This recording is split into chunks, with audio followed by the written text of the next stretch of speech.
The Commentary Booth is a show for media lovers by media lovers just like you. If you want to support the show, go to jamiapsmedia.com.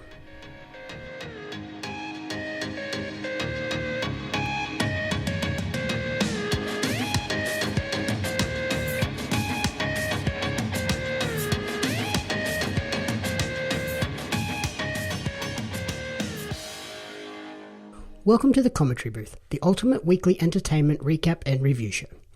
My name is Jamie Apps, and each week I'll be joined by a rotating cast of co-hosts to run you through the entertainment media we've consumed during the week.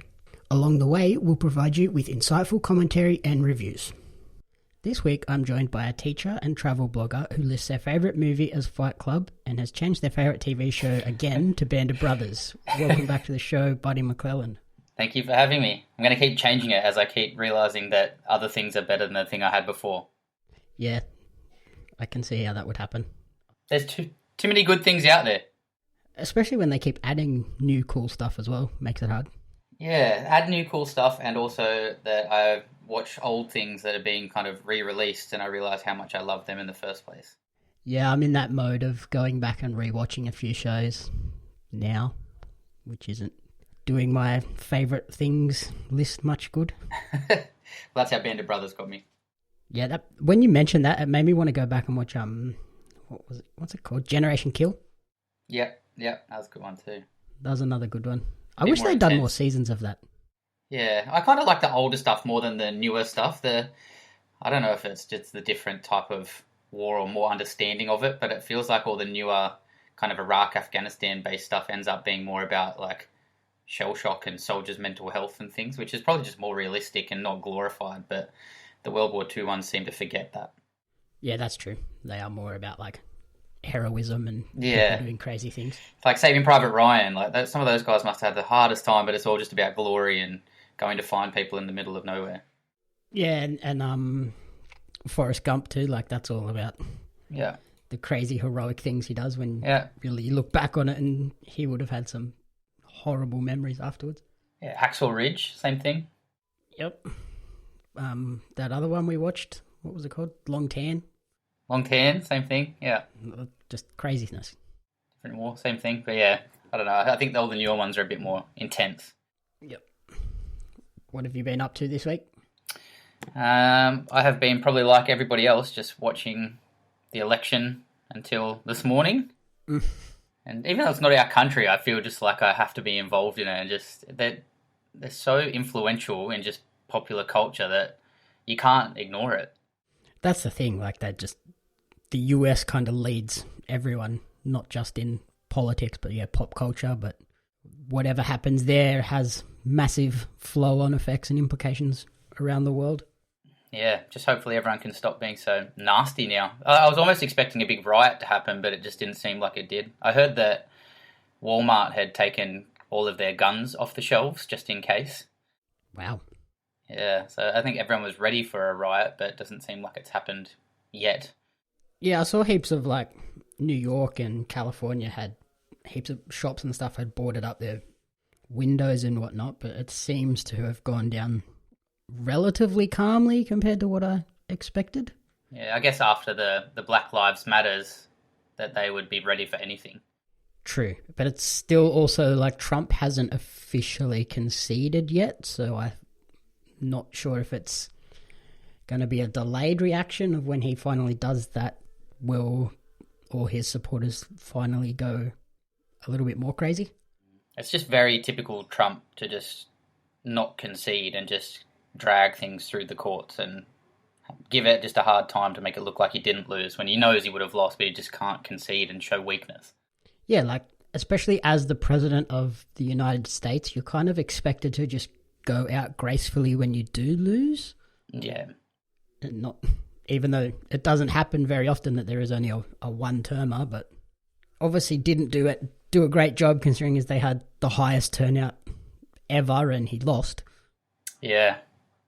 I think that's a reaction to the last time too, when the polls were like, oh, Hillary Clinton's going to walk this in, no problems, and then she lost. It still got very close though. Like it felt a sports bet changed like the day before. They were at $1.12 for Trump to win, and then it flipped back the other way. And didn't they pay out early on Trump winning too? I don't think they did on that. They did on the Australian election. So they thought that the last one where Scott Morrison got in, that he was going to get beaten, and they paid out early that he would lose. And I think they lost about 3 million. And then they only recently did it again with Cameron Smith and the Clive Churchill Medal. Yeah, crazy. What a stitch up. Oh, someone lost their job. They lost $5 million on the Cameron Smith one, didn't they? They lost about $5 million. Oh, no, heaps of people would have bet on it, and I'm sure someone has to have lost their job for that. I would have bet on it. He was my pick all along, knowing that he was potentially retiring. Yeah, well, you'd think so. Is he retiring, though? I don't think he has officially come out and said so, but surely he is. Just don't stop the heater. Keep it going until you get injured. Yeah, that's a quality thinking from an athlete. Just go out until you die on the field.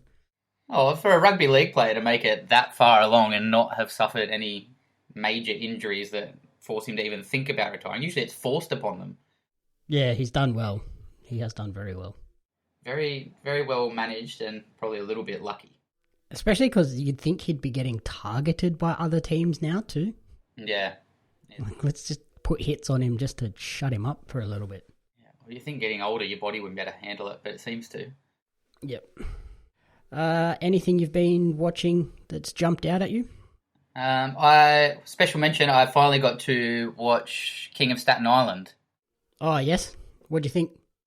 Loved it. It was really, really good. I thought the story was pretty close to what I saw on an interview with Pete Davidson's life. And it just was I thought it was really good. You could see it was really close to his heart in the performance. I think you were right. I think you told me that it was a little bit too long. Yep. Yeah, I agree. It was a little bit too long, but I found the first hour and a half or whatever you're used to I was really into it. I found it really funny and pretty heartfelt. Yeah, I thought it was an awesome movie. I love the part that's on all the ads where he gets thrown into the above ground pool. Yeah. I tell Mum, you tried to drown me. You're 8 feet tall and it's a above ground pool. Get over it. Yeah, and the way he connects with all the firefighters, and they're all his dad's friends, and they tell him all the stories about what his dad was really like rather than what parents say parents are like. Yep. So, yeah, I really enjoyed it. I don't know if it's gone cheaper. I had to end up, I bought it off of Google Movies, but I don't know hopefully it's out for rent now. But yeah, definitely worth a watch. I enjoyed it. Yeah, I know it's all the ads I've been seeing have been on Foxtel. Like, it's available to rent on Foxtel, but I don't know what the prices or anything are. So yeah, surely it's going to be around there, and at some point it's going to end up on a streaming service. So, well, look, I haven't bought a movie in longer than I can remember, and since the last time I bought a DVD, whenever that was, actually probably since when I had my wisdom teeth taken out and I forced you to take me up to JB Hi-Fi to buy a Blu-ray of Jurassic Park, was the last time I bought any movie. That was the funniest day. Yeah, I still feel bad for the attendant for having to watch me stand there with the bloodied sort of bandages coming out of my mouth trying to talk about Jurassic Park. But thank you for stopping me from buying all of them. But shame on you for letting me buy just Jurassic World. Hey, you were high as a kite. You needed something to go and watch, otherwise you were going to be doing all sorts of weird stuff. Here, go home, put this on, sit down, go to sleep. Yeah, well, I don't really remember it, and after I watched it again I didn't really miss much. No, you didn't. But yeah, this was the next most recent time of me purchasing a movie with King of Staten Island, and I wasn't upset, so definitely worth a rent. Yep. But the next thing I've been getting onto was a bit of a different one for me. I listened to an audiobook on Audible. Okay. How are you finding Audible as just a platform? I like it, except that I'm not... Like, I love podcasts, and I don't mind listening to audiobooks. I just can't seem to keep up with their subscription. Like, I can't get through a book a month. Oh, is that what you get? Do you get a free book per month or something? Well, it's not free. They charge you their subscription fee, which is pretty hefty. I think from memory, it's like close to $15 Australian a month. And I just can't quite keep up. Like the books, the audio books, depending on which ones you get. I think the one I'll talk about it was about a good 7 hours, but some of them really like the brief history of humans, whatever it was, it gets up there to kind of like the 12, 13 hours for a book. So it's really hard to listen to all your podcasts and watch things on TV and also finish a book per month. So yeah, I got this one though. I turned it off and then turned it back on, and you get 2 free audiobooks in a month, and you can cancel it again and end up getting a couple of free books. Yep.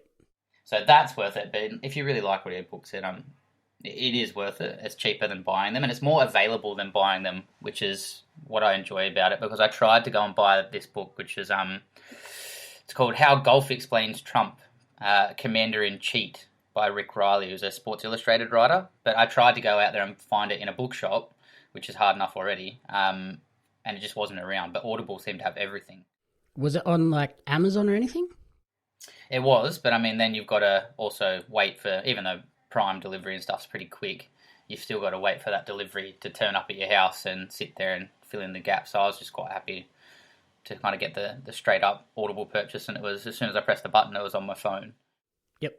The other thing I like about it with this one, and I also had Can't Hurt Me by David Goggins, which was the ex-US Navy SEAL, which is fantastic. The author reads the book, which I really enjoy. Oh, that's cool, when it's not just a random person reading it. Yeah. It's the actual author.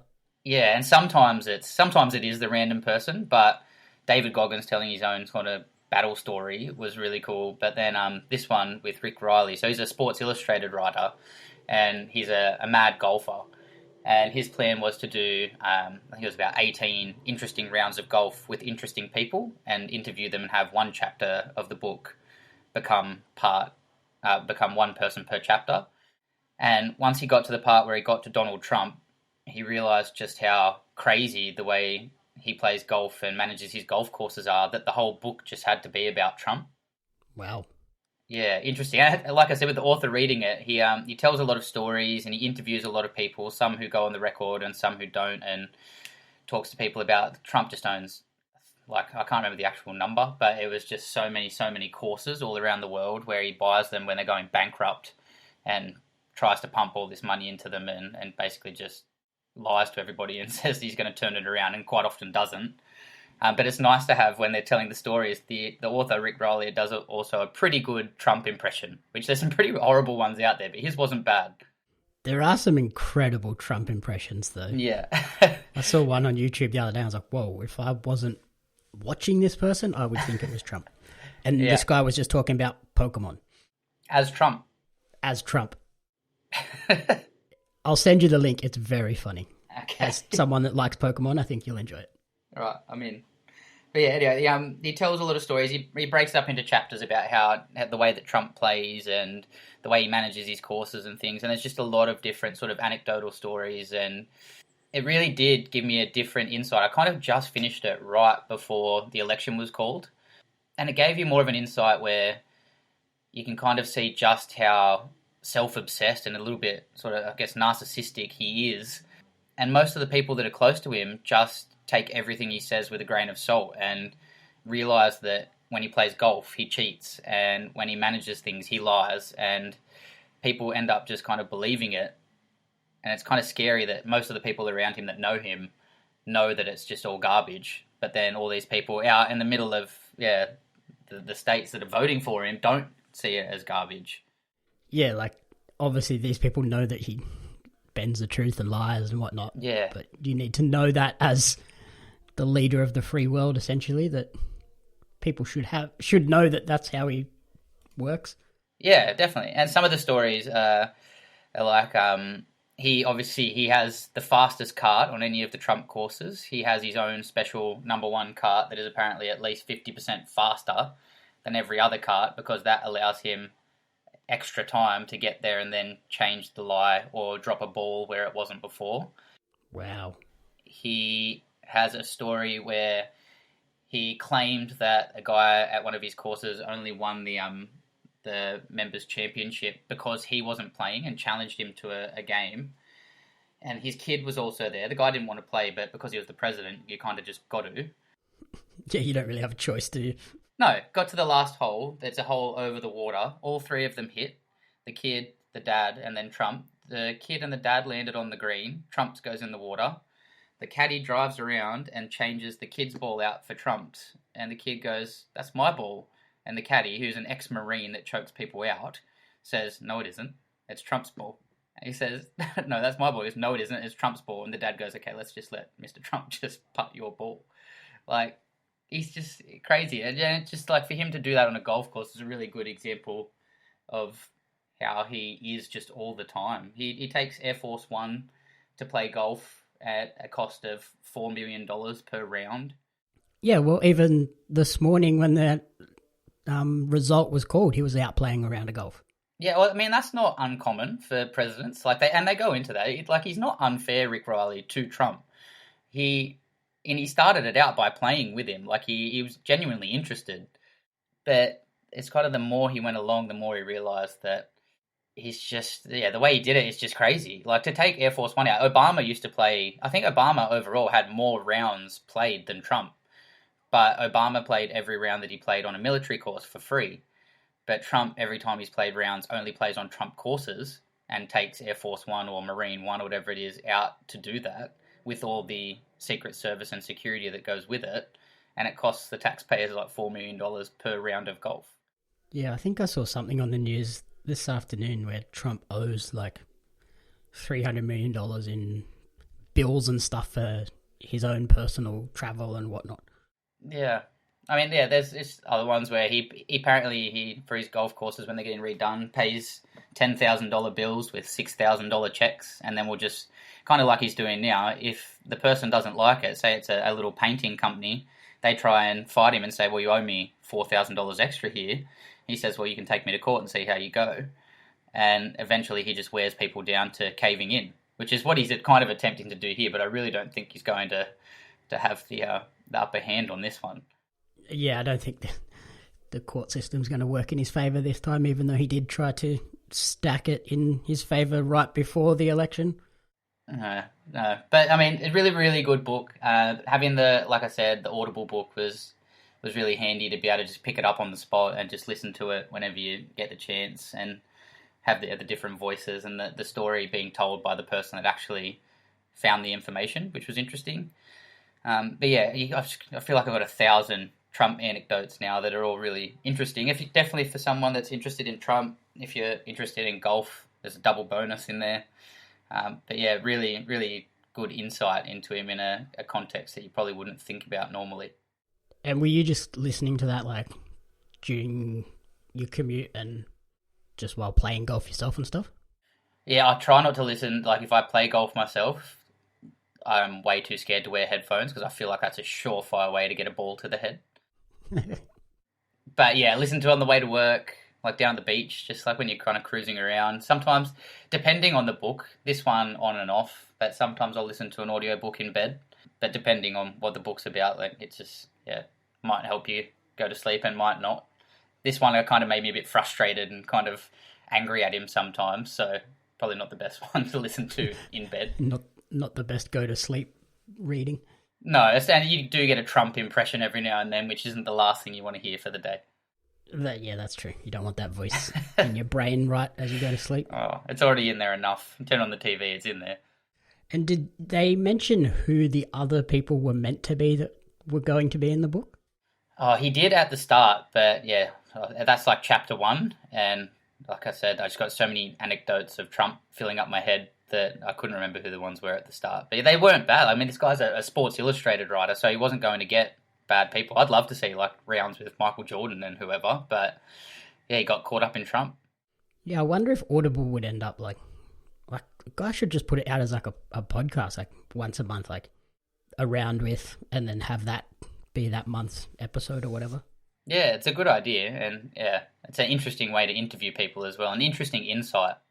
You probably get a more honest interview with the people too, because they wouldn't be constantly thinking about the interview itself. They'd sort of have their mind working on golf at the same time, so you might get a bit more honest reactions. Yeah, I think so. I think he does do that, and I think he also, it's like if you're an expert at something, like any type of sport or whatever. It's kind of that actions speak louder than words, and golf particularly is a sport where everyone is trusted to do the right thing, and cheating is kind of the lowest possible thing you can do on a golf course, and you'll be forever remembered as a cheat. So nobody does that, except apparently Trump. So, I mean, it just shows, yeah, if you can get an insight into people by their actions when they're not concentrating on what they're doing, and see if they cheat, or see if they're courteous to people or a gentleman, or how you'd expect someone to act. Yeah, it gives them an interesting insight as well as the interview happening at the same time, rather than just the conversation. Yeah, when it's a sport where you kind of, everyone's expected to record their own score. Everyone's expected to just do the right thing, not necessarily have someone watching them making sure they're doing the right thing. Yeah, definitely. And on the golf front, did you win some tournament last week or the week before? Yeah, we did. We won a Volkswagen Scramble.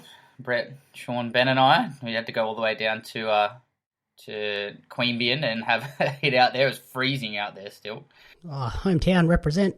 Yeah, not a bad golf course, and now we get the chance to try and go and play into the next competition. They give you a pro, but the real prize is if you can make it to the national championship. They fly you still, but they used to send you up to Brisbane and they let you play on like a pro level course, and they put you up for 3 days in a hotel, all food, all drinks, all golf included. So the actual competition is the prize, but yeah, still a little way to go yet.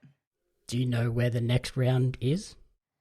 It could be it's regional to Queanbeyan. It could be anywhere, but it's kind of been the perfect COVID sport, to be honest. That's just kind of, you can get a lot of space between people, and it's out in the open air, and just a really nice way to get around still. But recently they've put the rakes and things and the flags back in properly, so everyone's touching the same things again. So I don't know if that's the right thing to do yet, but watch this space. You got the little bottle of hand sanitizer clipped onto your bag or something? Most of the time you got a glove. I'm pretty conscious. I'm a pretty big germaphobe, so I'm pretty conscious of using my glove hand. Use your glove hand and then don't touch your face? Yeah, yeah, that's it. Nice. Or even better, just don't hit it in the bunker. That's also a much better idea. Just don't go in there. Yeah, exactly. But the flag's a little bit of an issue. You have to still touch the flag. Yeah, well, they had pool noodles in the bottom of a lot of them. They cut off section of pool noodles, so you didn't have to reach the whole way into the hole. Oh. Yeah, but they've taken all those out, and yeah, it's a good idea until the hole gets filled with water and the pool noodle just floats to the top. And then the ball just doesn't go in the hole. And then the ball doesn't go in the hole. Yeah, that's annoying. And you were watching something else that had sort of an interview aspect? Yeah, okay, so I was watching Netflix. There is a new season of the David Letterman show. My next guest needs no introduction. Yep. So I didn't really watch too much of the first ones. I tried to, but didn't really didn't get into it so much. But then Brett actually, when we were playing golf, recommended to me to watch this newer season, and I really, really enjoyed it. You watched the whole season? Well, the newer ones. So there was an interview with Kim Kardashian. There was an interview with Robert Downey Jr., Dave Chappelle, and Lizzo. Yep, nice. I know, like, for me, I was the same. I didn't get into the first one, but I did, like, go in and pick and choose a couple. Like, I think I watched the Kanye and is there a Jay-Z one as well? Yeah, there was, like, Ellen as well, I think. Yeah, I didn't watch the Ellen one. And I think there's a Lewis Hamilton one as well that I need to go and watch. Yeah. Like, I think that's a sort of show where you can just go in and pick and choose, like, oh, actually, I'm interested in this person. Yeah, well, that's what I thought too. And, like, in my house with Anne, the Kardashians are, like, huge. I mean, she's been watching them since day one, and now it's, I don't even know how many seasons in. So having Kim Kardashian on there. They are Jesus in your house? Oh, yeah. But, I mean, having Kim Kardashian in there, we're always just going to watch that one. But, I don't know, I found the last ones, when I tried to watch them, even with Kanye or whoever, who recently did a Joe Rogan podcast that I still haven't listened to, but apparently is pretty interesting. But the way that he interviews them in these ones, I feel like same thing, he really disarms them and gets to some really intense conversations in a way that's really friendly, and it feels like the guests feel really open. Yep, yeah. Letterman is like a master at the interview. Him and Andrew Denton two of the people that I've sort of always looked up to as interview people doing interviews. Yeah, he does it in a really original way. Like he almost can feel like he's going off on this strange tangent and talk about some really random things, but then all of a sudden brings it back to like Kim Kardashian talking about how she experienced the OJ trial as a kid, or being robbed and having a gun held to her head in Paris. Yeah, well. Yeah. I wouldn't have expected them to go into the OJ stuff. You kind of have to, given who her father is. Yeah, and I mean, it was an interesting insight into her, and like probably not what I expected. And she's honest about it. Like she's like, oh yeah, we used to call him Uncle OJ, and having this all happen was really traumatic. And she said it was her first time realizing how insane the mainstream media were, because she, back then, I think she was 14 or something, but her dad used to let her drive the car, and she drove from, I think it was her mum's house at the time, to her dad's in the car. And when she arrived at her dad's house, the news picked up the car driving in, didn't see who was driving it, and said that his mistress has now arrived at the house, when really it was Kim, his daughter. So just, yeah, interesting. And she's really honest, like saying stuff like that.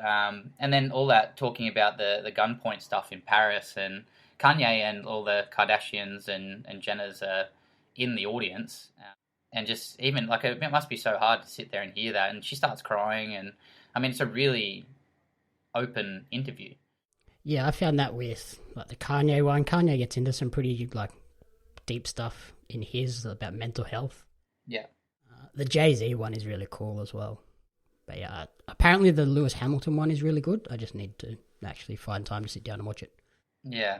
I mean, I honestly, like, I started on Kim Kardashian, and then, like, I used to really love Dave Chappelle, but in more recent years I've kind of gone off it a bit. But then the way he talks about how he left the Chappelle show and then now lives in a small town, and how he values living in a town that everyone takes care of each other and he's not a celebrity out there. And Robert Downey Jr. talks about growing up, and he talks about the drugs, and I mean, he probably never really stood a chance because he was tight friends with all of the Sheen brothers growing up. But then talks about overcoming the drugs and becoming Iron Man and going on, and Lizzo talking about how she played to know people, and now is Lizzo, and her first big performance was actually on Dave Letterman's show. Wow, that's a nice little tie back. Yeah, I thought it was really good, and like like I said, the way he talks with them, you can tell there's a genuine connection. It's not just a forced interview. Yeah, well, I think, in this season, does he go to like their house and see their house or where they work and stuff? Yeah, Kim Kardashian, he just did in front of an audience. And then as he went through, Robert Downey Jr. was an audience, but he went to his house, which is like a weird hobby farm where he has like llamas and pigs and all sorts of crazy stuff. But then as he gets through to Dave Chappelle and Lizzo, COVID kicks in. So he's kind of forced to interview in their house. Okay, yep. Yeah, because with looking back, like at the Kanye one, he sort of, it's mixed between the interview on the stage, and then there's bits where it cuts back to like they're at Kanye's place looking at his clothes and going through his wardrobe and stuff like that. And it's just that way they sort of, it shows that they've spent that time together, and it's not just, oh, here's half an hour, let's talk to this person. Yeah. It's, hey, we've actually spent at least a day or a couple of days together, so I know what I want to ask and how I've got to these points. Yeah, I think they do a good job of that in this season as well. But I don't know. For me, I didn't really watch much of the first season, but I made sure, like, I chain watched the second season. For me, it's been similar on sort of documentary front. I watched Super Size Me 2 Holy Chicken. So this is, it's from 2017. I had honestly no idea that it was even made until I saw it pop up on Amazon. Right. And it's the follow-up to, obviously, 2004's Super Size Me, but this time around, Morgan Spurlock is looking at how the fast food industry has changed since Super Size Me. And obviously that was one of those documentaries that was life-changing to everyone, and the fast food industry really did take it to heart, and now you look at, like, you go into a Macca's or you go into anywhere, fast food is now healthier, and it's all about how healthy it can be. Like, you see Macca's with their salads, and even the way the menus are designed, there's a lot more greens and oranges and health-looking stuff. I fully agree with that. But why does KFC get to be the one place that just gets forgotten? Like, everyone knows KFC is just greasy, bad, deep-fried chicken, and they get a free pass. But everyone else has to pretend to be healthy. I have no idea. Oh, but then if you look at it, they do have salads now at KFC, which is literally just a salad with a deep-fried chicken tender in it. This is the place that has the burger that's made out of the buns of chicken, and there's bacon and cheese in the middle. Yep, and they had a hash brown in there at one point too. Had a hash brown in there. It was delicious, and it made me feel very sick afterwards, though. So, did he find that it is actually healthier? No, it's not. Like, with this one, obviously with the subtitle Holy Chicken, it's focusing on how chicken is at the front of this health revolution. And he does that by, he purchases his own chicken farm, a flock of chickens, and then establishes his own fast food restaurant called Holy Chicken, which sells grilled crispy chicken sandwiches. And he's specifically chosen that name because grilled chicken is obviously the healthiest option you could get as like a burger or a sandwich. But nobody chooses grilled chicken because it's not as good. Yeah, it sounds plain and boring. So, but everyone will choose the crispy one. But that's where it gets a bit funny. In the fast food industry, crispy essentially just means fried. But they know that fried has that negative connotation of being unhealthy, whereas crispy doesn't have that yet. So that's where they come up with this term called a health halo. So you'll see crispy chicken sandwich and it'll be on this like green background and have all these buzzwords like hormone free and free range and stuff, and it makes it seem healthier than it actually is. I feel like when you go into those places, you kind of know. Like, you pretend to yourself and you look at the health halo and you see it and you go, yeah, it's healthy. Like, Subway is a prime example. Like, I go in there and I think, yeah, it's healthy. And then you get, like, meatballs on, like, an extra cheesy, salty, yeah, with no salad. sugar bread sub with no salad. And you're like, yeah, I'm healthy. It's Subway. Yep. Yeah, that's where this whole idea of this documentary comes in. Like, in your head, you know it's fast food and it's unhealthy, but it's got all these things around it that subconsciously in your brain make you think, oh, I'm doing the right thing here. I'm getting the healthier option. Yeah, they just help you forget. Yeah, that's it. It's literally just making you forget it. And what he does with these grilled crispy chicken sandwiches is it's a deep fried chicken patty on this bun with salad and stuff. But to make it look healthier, they paint on char grill lines with charcoal. So it looks like it's grilled, but it's really just deep fried. I feel like that's the same as the Subway chicken. Yeah, it's literally the same. Like, they're definitely not grilled. They're like, at best, oven baked. Well, they're painted. But yeah, it's definitely a painted on grill line. And what this doco discovers is that a lot of the health food like lingo and buzzwords are literally just that. Because in America, putting the label hormone free on chicken is essentially redundant because it's already illegal to feed hormones to chickens. For a chicken to be considered free range in the US, it only needs access to the outside, and that access area might only be a meter or two. So what he does is, you know, like the big chicken farms that are basically just a big shed? Yeah. He has one of those for his chickens, which he has, I think he has like 5,000, which is way under what would normally be in this shed. And what he does is he opens the door about a meter and a half wide, puts this little archway chicken wire fence in that's maybe a meter and a half square. They're free range chickens now because they have access to the outside. Does he not feel bad though? He probably does, but I think he's just doing it to highlight like how ridiculous that is. Like, yeah, It would be just so ironic if at the end of it he just had such a great business model that he forgot about the documentary and now Holy Chicken is just taking off around the country. Well, from the sounds of it, they are planning to franchise Holy Chicken. Oh, no. You can't have the documentary telling people not to do it and then sell it to them at the same time. Yeah, but then on all the menus, like, he has all this stuff, and then if you actually read the label, it explains why hormone-free is dumb, why free range is stupid, how much the farmers are actually getting paid for this stuff, that crispy actually is not healthy, but nobody ever reads that stuff. No, never. Oh, and yeah, because these chickens grow so quickly, half of them can't even get up and walk around. I was going to say, I thought I'd seen that before, but they pump them so full of stuff that they are not even, like, walking able chickens. They're just meat sacks. Yep. Yeah, so these chickens, they go from the hatchery to the table in 7 weeks. So it's a baby chicken. It's 7 weeks. Mm-hmm. They grow that quickly. They go from a chicklet to your barbecue chicken at Woolies in 7 weeks. And this is the reason you eat it in nugget shape, so people forget.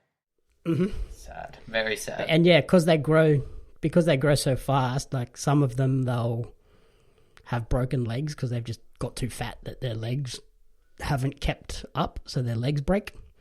Or they'll grow that fast that they just have sudden heart attacks. I legitimately ate Macca's nuggets today, and I feel so horrible the more you're going on. Mm-hmm. And then, yeah, to make it worse, he finds out that in the chicken industry in the US, it's essentially controlled by what he calls big chicken, which is basically just like a mafia-style system where 3 or 4 companies own everything from the hatcheries to the farms to the chicken feed production and then the processing and distribution at the end. Yeah. Okay, that's crazy that happens, but it would be way cooler if Big Chicken was actually just one big chicken that was bigger than all the others and got to control all the chickens. It's like our Big Prawn and Big Merino. Yeah, Mega Chicken. Let's make a Mega Chicken. Yeah. And yeah, like with this system, because they control everything, they pay the farmers who are like individual farms that just grow chickens and that's it. They get paid through this system that they call a tournament system, where there's a set amount of money available to pay X amount of farms, and then the farm that has the highest yield in the most efficient way gets paid the most, and then it just goes down on a sliding scale. But because Big Chicken controls the hatcheries and the chicken feed, they can decide that you get the shitty batch of chicklets and then the shitty food, so you're going to come last if you've done something that they didn't like, which means you get paid less. Crazy. But now he's buying into it. Which is what happens to the guy that he works with. Because this guy, these people own their own farms and they essentially just rent out sheds to these companies. Yeah. And so Morgan goes in and rents out a shed separately. But because these other companies find out that this guy is working with Morgan for this documentary, which is exposing all this crap, he gets a dud batch of hatchlings, which it's like if they're female, they grow a little bit slower. They're not as big. Then he gets obviously crappy food, so they don't grow as big and don't produce as much. So he ends up coming last and only getting like $5,000 for his whole flock of chickens, and just basically gets rorted by this system that he has no control over. Like one hatchery, one shed can do really well, and then the one next to it does crappy because he got given all the crap for them, and the conditions are exactly the same. I feel bad, like I shouldn't eat nuggets now because I just keep feeling bad for the chickens and the whole system and Big Chicken, but I just know I'm going to do it again. That's my problem. Like, I watched this doco and was like, this sucks for everyone involved. Like, it's not healthy. It's bad for the chickens. It's really bad for these farmers. But then I went out and had schnitzel burgers. Yeah, I did what was the vegan one that came out recently? It was a vegan documentary, and I turned vegan for like a day and a half, and then I just realised I couldn't. Yeah, I can't remember what that was called, but I did the same thing. I went vegan for about a week. Yeah, that's it.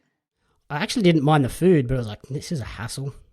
They get you, these documentaries, but then I don't know if it's a combination of weak willpower and great marketing, but they just get you. Like it's like KFC and everything. You know it's not healthy, but you just do it. And you feel bad. You even get a KFC hangover. Yeah, I remember when they brought out that double the first time, and I got 2 KFC doubles and a large potato and gravy. The double. Yep, finished it all. Felt horrible. Great at the time, terrible afterwards. I bet you if it comes back out, you'll do it again, though. Yes, I will. You know how they just opened Taco Bell down here? Yeah, I did see that. I've tried to go there 2 weekends in a row, and it's been too busy. It's weird how people just get overhyped on that stuff. Remember when Krispy Kreme was the same when it first came to Australia? And Subway. Mm-hmm. And even Sneaky Burger down here was like that for a little while. Yeah. It was ridiculously busy, but the crazy thing is those are ones, like, they're probably along the same line as KFC. They're not even pretending to be healthy. Sneaky Burger isn't pretending to be healthy, but people still love it. Yeah, if anything, Sneaky Burger's like, yeah, we're just going to dip your burger in cheese. If you want us to, we will. That's fine. They'll just tell you it's fried. It's not crispy. They'll just tell you. Yep. They deep fried buttermilk chicken. Yeah, that's what I mean. I feel like there's probably a little part of people as well that are getting told all the time, eat healthy, and they're like, well, no, you're not the boss of me, and they just do it out of a rebellious, hungry stage. Yep. Like with that vegan one, like I will, if I go out somewhere and see something vegetarian that looks nice, I'll take it, but most of the time I'm going to go with the chicken schnitzel or the steak, something that I know. Yeah, it's hard to go without it. The Game Changers, that's what it was. That was it, yeah. Game Changers. Yeah, well, I'm not vegan, and it sounds like a good documentary, and I will watch it, because I really did like the first one, and being a PE teacher, we used it so many times to show, like, healthy diet, this and that, so I'll definitely watch it, just out of interest, but I just know I'm going to go and eat nuggets again. Mm-hmm. Yeah, it's interesting and funny, but yeah, it's probably not going to change your life. Big chicken. That one big chicken still out there running all the other chickens. Mm-hmm. It's addictive chickens. And the other one that I watched last night, actually, you're going to give me crap about this again. We watched Holiday on Netflix. Oh, and how was Holiday? It's a very generic and cheesy rom-com, but it wasn't. It wasn't great, actually. You didn't get that from the title? That's the best they could come out with. Holiday. Yep. Like, it had funny moments, but it's not winning any awards, especially not for the acting.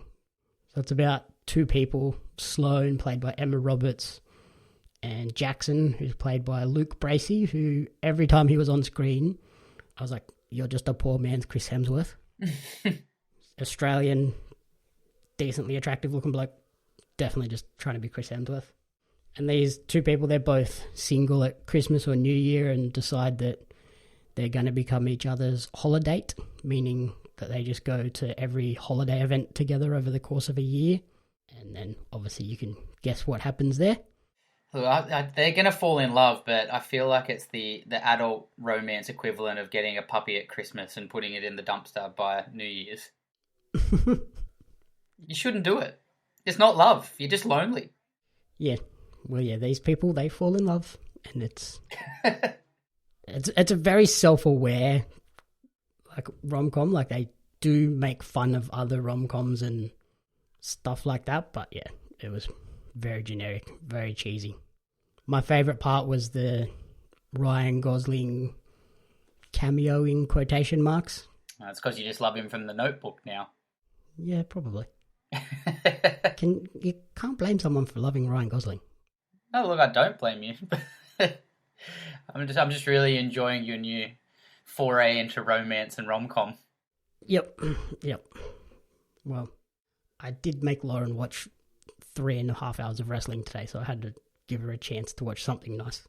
See, that's the weirdest thing. You go from people being hit in the back of the head with chairs to Ryan Gosling glistening eyes and whispering you sweet nothings. Yep, that's me. Deal with it. So yeah, I made Lauren watch AEW Full Gear today, which is their final, All Elite Wrestling's final pay-per-view of 2020. It was headlined by Jon Moxley versus Eddie Kingston. A couple of other matches on the card were the Young Bucks versus FTR, Cody Rhodes versus Darby Allin, and Kenny Omega versus Hangman Adam Page. Another fun pay-per-view by AEW. I love that they only do, I think, 4 or 5 a year rather than one every month, so they actually feel special and they have time to build these storylines up to the pay-per-view. How many wrestling things are there? Like, there's WWE, there's AEW. Like, what other big ones are there? Wasn't there WCW? Yes, so AEW is sort of the spiritual successor to WCW. Right. Like, WCW eventually went bankrupt because they lost Booker T. Yes, but they were signing all these people to guaranteed contracts that were outrageous amounts of money, but they're not using these people. So they were just like giving people cash to do nothing. Right. Dream job. And yeah, and they had Hulk Hogan, they had a heap of other like big names, and they had control over their characters, so obviously they're not going to let themselves lose all that often, so then the storylines became stale and the show just went down the toilet. So they went bankrupt. WWE purchased them. So now there's WWE. AEW is now the second biggest in America as their biggest rival. There's also Ring of Honor Wrestling in the US, which is a smaller promotion, and it's where a lot of the main guys from AEW and now WWE sort of started to get a national name. They've all gone through there and then up to the bigger leagues. Are the small ones better? Like, it's kind of like we were talking about the Leeds show recently, and like the championship players know that they're really playing for something big. Like, they're trying to make it big, so they just put that more effort in. It makes it a little bit more exciting. I enjoy the smaller like companies. Like AEW has a similar style to Ring of Honor, where they're letting these guys go out there and just put on 15, 20-minute good wrestling matches. They're not trying to put on these ridiculous movie story type shows. They're just trying to make it look like a sport. Yeah. So I like that style. There's also Impact Wrestling, which is another... They were US-based. I think they're now owned by a company in Canada, but they're on a similar level to Ring of Honor. They're a little bit smaller. They don't have quite the budget of the others. And then there is New Japan Pro Wrestling in Japan, which is a similar level to AEW and WWE. They're just Japanese-based. That's where one of the guys from Sydney, Robbie Eagles, now wrestles in New Japan. Why did Japan have such a fascination with it? I'm not 100% sure, but I know it's sort of... It's in Japan, it's looked at more as a sport. Like, it's covered in this... It's been there for quite a while, hasn't it? Yeah, years and years and years. And it's like... It's in that same vein as sumo wrestling and like the baseball as well. Like, they're covered... They have sports newspapers over there, and the wrestling is in the same newspapers as the sumo and the kickboxing and the baseball. They're covered like an actual sport, so they'll have writers that go cover baseball, and then they'll also have a writer that goes and covers New Japan or one of the other smaller promotions in Japan. What about Mexican? Is like Mexican just not even counted? Well, yeah, there is Mexican wrestling. I don't watch a lot of it. It's weird. Like, it's very different. It's very different to anything else. Like, lucha is its own thing. Okay.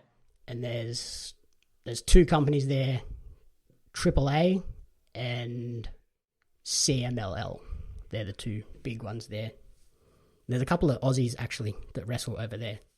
But yeah, AEW, like, I just enjoy have been enjoying their stuff that since they've come up. I think it's this was their second full year as a yearly company. Opened with Kenny Omega, who originally was in New Japan and then switched over to AEW, against Adam Page in a really awesome show opening 16-minute match. And then you had Darby Allin versus Cody Rhodes for the TNT Championship. It's awesome to finally see Cody Rhodes get his last name back, because he was in WWE. They owned the Rhodes trademark. So he had to just wrestle as Cody with Brandy Rhodes, because that is her actual last name. Right. Whereas for Cody, it's not his actual last name. So I think WWE owned the trademark for Cody Rhodes, but they didn't own it for Brandy Rhodes. So every time he came out, it was Cody with Brandy Rhodes to sort of get around that. I feel like there'll be someone coming out and be like, "Oh, this is Mickey Mouse, everybody. Mickey Mouse. We haven't got his name back yet from Disney." Yep. Yeah. So it was literally just Cody for ages, and then the trademark expired Monday or Tuesday this week. So then today he was allowed to be Cody Rhodes for the first time again. Congratulations, Cody. Yep, you got your name back. Well done. But he lost this championship match to Darby Allin, who he's only sort of been a big name since he joined AEW. He was sort of known on the indies but didn't have a huge following, but he's come on to AEW and he's become probably one of their most popular characters, because he's got this really unique look. Like, he looks like a punk skater. He paints half of his face. He does ridiculous things, like he's been thrown around like inside a body bag. So he's earned his spot at the top of the TNT Championship division now. And then the other highlight was Young Bucks versus FTR, which was a tag team match, which these two teams have sort of been at the top of tag team wrestling since about 2015, but the Young Bucks were in New Japan, FTR were in WWE, so it was like this dream match that could never really happen until they both came to AEW. After 6 or 8 months of FTR being in AEW, these two finally went at it, with the rivalry building over social media for the months leading up to it, and then the last couple of months in AEW. It lived up to the hype. They had lots of little homages to the Hardys, the 3D, the Steiners at the end, and then the finish came when FTR deviated from their mantra of no flips, just fists. They did a flip. They tried to do a big flip move, and that cost them. They lost. Never go away from it. Yep, that's it. You've got something that works. Don't change. Did you hear that there might be a Stone Cold Steve Austin documentary coming out, like The Last Dance? He's going to do a Stone Cold version. Yes, I've heard that, and I've also heard there's one for Vince McMahon. I think I'd prefer Stone Cold. They're both ones that I will desperately want to watch. If they're anything like the Undertaker one, they'll be awesome. Yeah. And then, the show finished with an I Quit match between Jon Moxley and Eddie Kingston. As expected, being an I Quit match with these two who are known for their hardcore matches in the past. Lots of weapons, some thumbtacks, some barbed wire, chairs, and then a new one that I've never seen before, probably because of COVID, the old rubbing alcohol. Jon Moxley got thrown into thumbtacks, and then Eddie Kingston grabbed the old rubbing alcohol and squirted it all over his back where the thumbtacks had been. Why are they going to be so violent? Where's the guy coming out like his wrestling character is the mediator, and he comes out and he just helps everybody talk it out? We don't need to put rubbing alcohol in each other's eyes. We can just talk through our problems. Yeah, we didn't put it in his eyes. He put it in the open puncture wounds from the thumbtack. Sorry, open thumbtack puncture wounds. Like, can't we just talk about it? We can go through the trauma and see why you're thumbtacking people. You don't need to be like a bit of mindfulness. Take a second, breathe, and you might not want to thumbtack people anymore. Well, there you go, buddy. There's your $1 million. There's your $1 million gimmick. Go over to AEW and Look, pitch that to them. The Mediator. You'll see me soon. You'll be watching the next AEW. I'll come out, The Mediator, and I'll talk everyone through it. That'll be it. It'll be over. Everyone has to come and sit down, have a chat, and then you sneaky pin them while they're having an emotional moment. It's a safe environment. It's okay, everyone. We don't need to flip and stab each other. Chairs are for sitting. Not headshots. You don't want to get hit in the head with a steel chair. No. But yeah, like I said, it was another fun pay-per-view from these guys. So, and I'm like, it's been weird watching no crowds. Like, AEW have been lucky. Their venue, Daly's Place, because they're owned by the owner of the Jacksonville Jaguars. They've been able to have their shows at Daly's Place, which is connected to the Jaguars Stadium. And it's an outdoor concert venue, like with a roof and stuff still. So they've been able to have limited fans there the last 3 or 4 months. But I'm excited to see them get back to proper basketball and hockey arenas and packed out again, hopefully by their next show, AEW Revolution, on February 27th. Watch out for the Mediator. And did you have one other thing that you finished watching recently? Yeah, back on Netflix for me. I finished watching, actually it was a little while ago, I finished watching Away, the Hilary Swank space-based, Mars-based drama show that they had. Did you watch it? I started. I'm about halfway through. It's been a busy week with work and stuff, so I haven't got through as much as I wanted to. Managed to get a holiday in there, though. Yeah, well, I can watch that with Lauren. I can't make her watch a show that I'm halfway through and have a confused as. Yeah, I agree. It is a little bit slow. I mean, it's not Hilary Swank's best, but it's probably not her worst. I think just as if you're interested in the idea of people getting to Mars, which I obviously am, then it's an interesting thing to watch. And I really have been enjoying the way that all these space-based shows follow the impact to the family at home and what it must be like for them. Yeah, I wasn't expecting it to be so much based on that element, but it seems to be a lot more of that than the actual space journey. Yeah, well, I mean, if you're missing out on a lot of story, I think, if you don't put in the part where people kind of struggle at home and wait to see what happens, you'd feel so helpless, I think. And I think they capture that pretty well. Especially a mission to Mars where you're going for a long time, if not forever.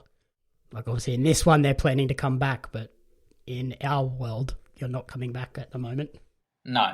And it's crazy the amount of people that still apply for that. They just want to be part of history. It's just pretty insane. I mean, I think the last time I heard someone talking about it, they were saying that the first person to walk on Mars will have been born by now, but they just don't know who it is because it's like a younger person. So someone walking around at the moment is going to be the first person out there if the technology keeps going the way it is. Yeah, it's crazy. That's probably like a 2-year-old. Yeah, it'd be a kid. Someone that hasn't even thought about going to Mars yet. Yeah, but it'll get them. It's maybe a show like Away will get them. But I liked it. It's a lot of drama seems to happen on a ship full of people that are professional astronauts. I think there's some believable things that happen and there's some kind of non-believable things that happen. And it seems as though things that I found believable were technical problems and fires and things. And the non-believable stuff was more personal drama that you think if you're going to Mars with somebody, the Mediator would get there and he would help you work through your drama before you got on the ship. Yeah, I just finished episode 4 or 5, which focuses on the Chinese astronaut. Yeah.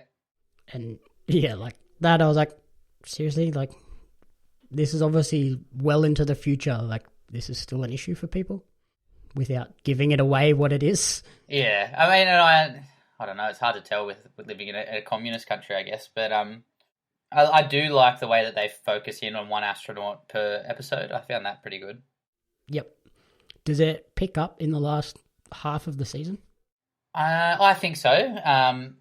I don't want to give too much of it away, but I mean, it keeps having moments where, I mean, it's just the idea of floating off in space and not being able to stop is terrifying. And moments like that kind of happen, and some problems come up that you might not otherwise really think would be an issue in space, but they are. Yeah, I definitely am looking forward to the season 2, and I want to see where it goes. In saying that, though, it wasn't super memorable. It wasn't a show that I'm kind of out there talking to people about when I'm kind of out there talking about things I've been watching. It's just something that I enjoyed, but isn't that notable. Yep. Yeah, that's what I'm sort of getting from it at the moment. I'm like, this is a nice show, but it's not blowing my mind. And especially now that I saw that it hasn't been renewed for a second season, I was like, oh. Oh, no, I didn't know that. Unfortunately, they didn't renew it for a second season, which is unusual for Netflix. I'm just going to assume it all works out for the best. Netflix usually gives a show 2 or 3 seasons, but yeah, this one they were just like, nah, didn't do it. So it obviously didn't get the traction they wanted. I feel like it's a show that would have cost them a lot of money in CGI as well. Like, it's heavily reliant on all the CGI that they get for Mars and space and things like that. So yeah, it wouldn't surprise me that it was too expensive for the result they were getting. Yeah, that's very true. And I can't imagine Hilary Swank came cheap either. No. So what would be your top recommendation for the week?